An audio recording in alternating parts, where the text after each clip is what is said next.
Kemudian tata bentuk karangan ilmiah mencakup 3 bagian. Yang pertama bagian awal atau disebut juga preliminaries. Yang kedua ada isi utama atau main body. Yang ketiga ada bagian akhir atau reference matter.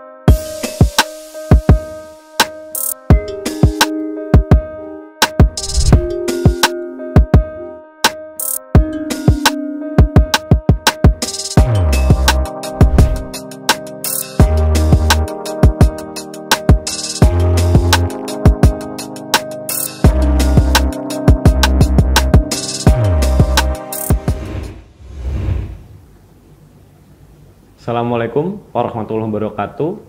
Selamat berjumpa kembali di kanal Kuliah Teknokrat. Kali ini bersama saya Gufronian Ars, dosen mata kuliah Bahasa Indonesia Universitas Teknokrat Indonesia. Pada perjumpaan kali ini kita akan membahas materi tentang karya ilmiah.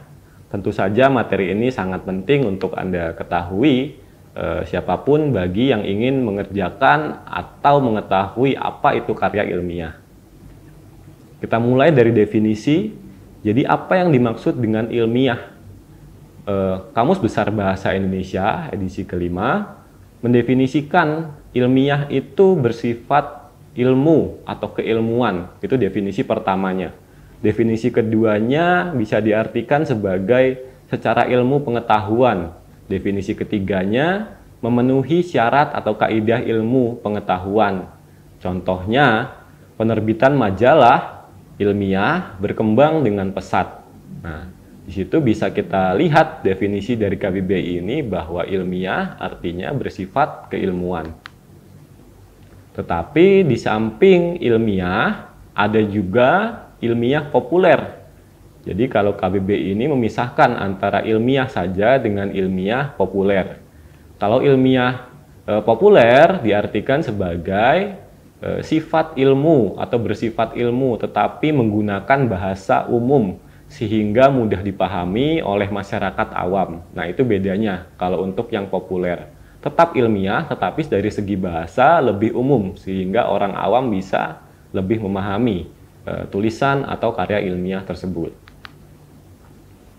Baik, selanjutnya penggolongannya. Seperti yang saya katakan tadi, ada yang ilmiah saja, misalnya makalah, skripsi, tesis, disertasi, laporan ilmiah, jurnal, dan lain-lain. Nah, itu ilmiah baku gitu ya. Kalau yang karangan semi ilmiah, ada artikel, editorial, opini, dan lain-lain. Itu bisa dilihat misalnya di majalah atau di koran, itu biasanya melakukan semacam investigasi atau pengamatan secara sederhana. Itu bisa dikatakan semi ilmiah. Kalau yang ketiga non ilmiah, ini sama sekali tidak ada pengamatan, tidak bisa dibuktikan kebenarannya. Misalnya karya-karya sastra seperti cerpen, novel, puisi, itu hanya imajinasi. Jadi sifatnya non ilmiah, tidak bisa dibuktikan kebenarannya. Perbedaan karangan ilmiah dengan semi ilmiah. Karangan ilmiah menggunakan bahasa atau terminologi khusus disiplin ilmu, kodifikasi dan kaidah konvensi penulisan ilmiah yang ketat. Karangan semi ilmiah, bahasa teknis sangat dihindari, kaidah konvensi penulisan agak longgar gitu ya. Jadi perbedaan mendasarnya adalah penggunaan bahasanya gitu. Jadi kalau untuk karya ilmiah yang ilmiah sekali itu harus khusus bahasanya untuk di bidang tertentu. Kalau yang semi ilmiah atau ilmiah populer itu bisa menggunakan istilah-istilah umum yang sekiranya kalau dibaca orang umum bisa paham gitu. Ciri dari karangan ilmiah yang pertama merupakan pembahasan hasil penelitian. Sifatnya adalah faktual dan objektif. Apa itu faktual? Berdasarkan fakta artinya. Kalau objektif artinya tidak menggunakan pendapat kita, tetapi harus sesuai dengan si objek itu. Kalau objek hasilnya mengatakan A, maka kita harus mengatakan A. Gitu. Yang kedua, ciri karangan ilmiah adalah memuat kebenaran umum atau universal. Tidak boleh suatu karya ilmiah itu hanya memuat kebenaran berdasarkan pendapat sendiri atau pendapatnya satu tokoh atau pendapat satu pihak. Jadi kebenarannya itu harus bisa diakui atau bisa diuji secara universal atau secara umum. Yang ketiga, cirinya adalah metodis dan sistematis. Metodis itu berarti ada tahap-tahap yang harus diikuti dan tidak acak gitu ya. Begitu juga dengan sistematis, berarti bersistem. Harus ada tahap-tahap dan ada sistemnya yang dilakukan dengan sesuai metode tersebut. Yang keempat, ciri karangan ilmiah adalah pembahasannya menggunakan laras ilmiah. Jadi kalau dalam karya ilmiah sangat amat dihindari penggunaan bahasa yang tidak baku gitu. Harus bahasa yang baku dan formal. Kemudian tata bentuk karangan ilmiah mencakup 3 bagian. Yang pertama bagian awal atau disebut juga preliminaries. Yang kedua ada isi utama atau main body. Yang ketiga ada bagian akhir atau reference matter. Baik, untuk bagian pertama atau bagian awal preliminaries, di dalam skripsi misalnya halaman sampul abstrak, lembar pengesahan sampai daftar isi, daftar gambar dan tabel itu bisa dikatakan sebagai bagian awal dari sebuah karangan ilmiah. Sedangkan untuk bagian isi atau main body itu di dalam skripsi misalnya ada bab pendahuluan, kemudian landasan teori, metode, hasil, pembahasan, serta simpulan saran. Itu masuk ke bagian utama atau isi utama dari karangan ilmiah tersebut. Bagian akhir, reference matter, itu kalau di dalam skripsi misalnya ada daftar pustaka dan lampiran. Jadi referensinya itu diletakkan di akhir gitu. Penomoran dalam karya ilmiah ada 2 cara. Yang pertama yaitu dengan campuran angka dan huruf. Yang kedua sepenuhnya huruf. Ini contohnya untuk campuran angka dan huruf biasanya diubah menjadi jenis lain misalnya dari huruf ke angka apabila terdapat penjenisan atau pemerian atau paragraf yang menjorok ke dalam.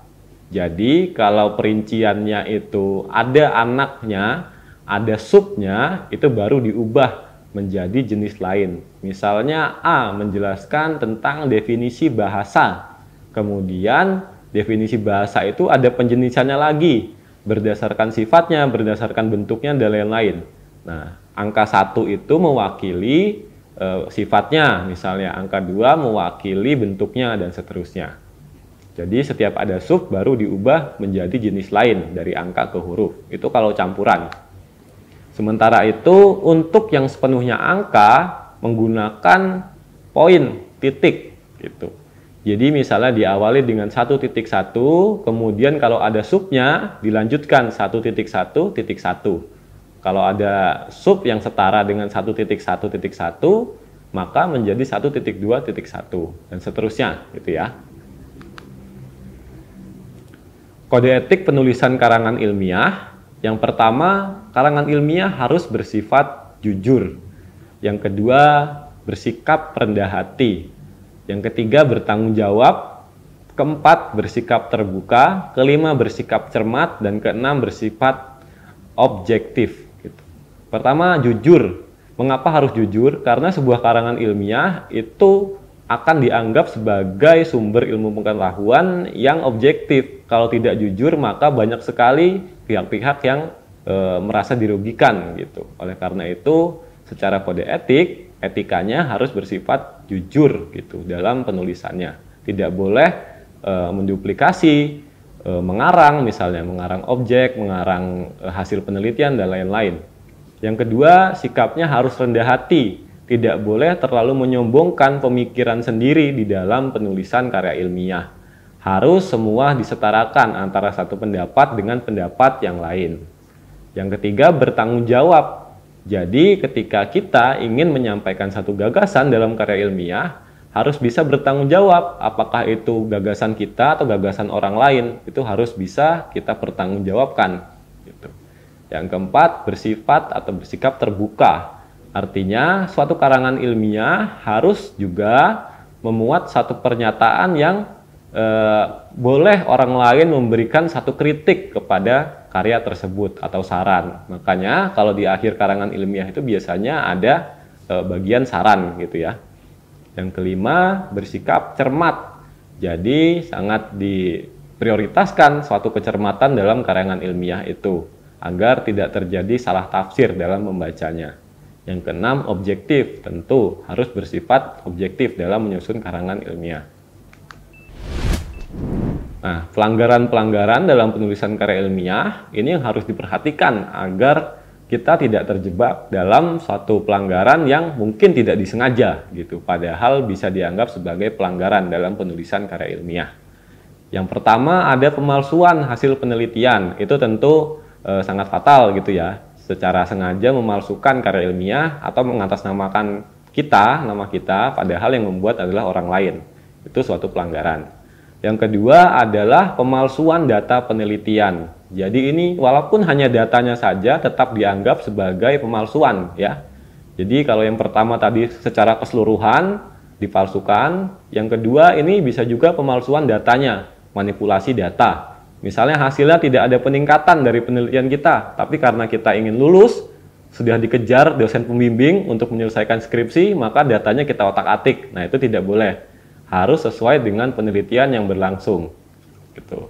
Yang ketiga, pencurian hasil penelitian. Nah, ini juga merupakan suatu pelanggaran tentunya. Tidak boleh kita menduplikasi milik orang lain, kemudian mengatasnamakan diri kita. Yang keempat, tidak adil sesama peneliti. Jadi kalau misalnya penelitian atau karangan ilmiah itu disusun 3 orang misalnya atau 2 orang atau lebih, itu maka harus disampaikan kreditnya semua gitu. 3 orang itu harus ditulis semua dan juga harus mendapatkan porsi yang adil di dalam penulisan karya ilmiah tersebut. Kalau memang yang orang kedua dan orang ketiga itu bukan mendapat porsi yang utama, maka disebutkan juga andilnya apa, sebagai apa di dalam penulisan karya ilmiah itu. Apakah mereka sebagai pengambil data atau perekam atau penulis gitu di dalam penelitian itu. Jadi harus adil sesama peneliti, tidak boleh hak orang lain tidak kita sampaikan, tidak kita publikasikan. Yang kelima, kecerobohan yang disengaja. Ya, kecerobohan yang disengaja ini maksudnya kita sudah tahu bahwa nanti ini akan terjadi revisi atau kesalahan, tapi nanti saja deh, tidak perlu kita revisi, nanti juga akan ada revisi gitu. Jadi kita langsung saja nanti di akhir revisinya. Nah, itu kecerobohan yang disengaja, itu tidak boleh dilakukan. Sebagaimana sifat karya ilmiah yang harus cermat, maka kecerobohan-kecerobohan itu harus dihindari gitu. Begitu juga dengan pemalsuan yang kita sebenarnya sudah tahu bahwa kawan kita memalsukan tapi kita mendiamkan saja, itu termasuk kesalahan kita juga. Jadi kecerobohan itu harus dihindari dalam penulisan karya ilmiah. Yang keenam, penduplikasian tentu saja. Ini secara keseluruhan menyalin pendapat atau secara utuh menyalin karya ilmiah orang lain. Itu sangat dilarang. Baik, selanjutnya ada kesalahan umum dalam penulisan karya ilmiah yang sebaiknya dihindari gitu. Ini khusus untuk penulisan judul. Judul biasanya banyak kesalahan adalah diakhiri dengan titik. Judul itu bukan merupakan kalimat sehingga tidak perlu diakhiri dengan tanda titik. Gitu. Yang kedua, judul ditulis dengan huruf kecil semua. Nah, itu juga salah. Judul ditulis seharusnya dengan huruf kapital semua. Atau kalau tidak mau huruf kapital semua, maka letakkan huruf besarnya pada awal setiap kata pada judul tersebut, kecuali kata hubung atau konjungsi, yang, dan, dengan, dan lain-lain. Nah, itu huruf kecil saja. Nah, kesalahan yang selanjutnya ada sudut pandang penulis.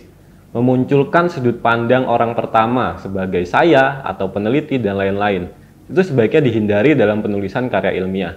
Sebab seperti tadi kita bahas bahwa karangan ilmiah itu harus bersifat objektif, maka sudut pandang saya sebagai pengarang atau penulis itu sebaiknya dilesapkan, tidak perlu dikatakan di dalam penulisan karya ilmiah. Sitasi atau pengutipan, ada redaksi yang salah. Ini sering sekali terjadi. Misalnya, Menurut Umar, tahun 2024, halaman 105 mengatakan bahwa, nah ini terdapat dua kata kerja. Yang pertama menurut, yang kedua mengatakan. Di sini boros penggunaannya. Maka harus dihindari. Kalau sudah menurut Umar, maka langsung disebutkan apa sitasinya, apa yang dikutip. Kalau ingin menggunakan kata mengatakan atau menyatakan, maka redaksinya harus diubah lagi gitu. Misalnya, Umar tahun sekian mengatakan bahwa gitu, sehingga menurutnya tidak perlu dimasukkan. Selanjutnya, tidak sesuai dengan daftar pustaka. Ini juga kecerobohan gitu dalam penulisan karya ilmiah. Biasanya kita asik mengutip menggunakan penulisan orang lain, tetapi lupa sumbernya dari mana ya ketika kita ingin menulis daftar pustaka. Ini yang harus diperhatikan. Jadi ketika kita menggunakan sitasi atau kutipan, itu juga harus dicatat dari mana sumbernya. Sehingga dalam daftar pustaka itu kita lengkap gitu, sesuai dengan apa yang kita kutip. Ya baik, saya kira itu yang bisa saya sampaikan dalam materi kali ini tentang karya ilmiah. Semoga ada manfaat bagi kita semua. Saya akhiri. Wassalamualaikum warahmatullahi wabarakatuh. Terima kasih sudah menyaksikan video pembelajaran ini. Jangan lupa like, komen, dan subscribe, serta nyalakan tanda loncengnya agar kalian tidak ketinggalan informasi update lainnya.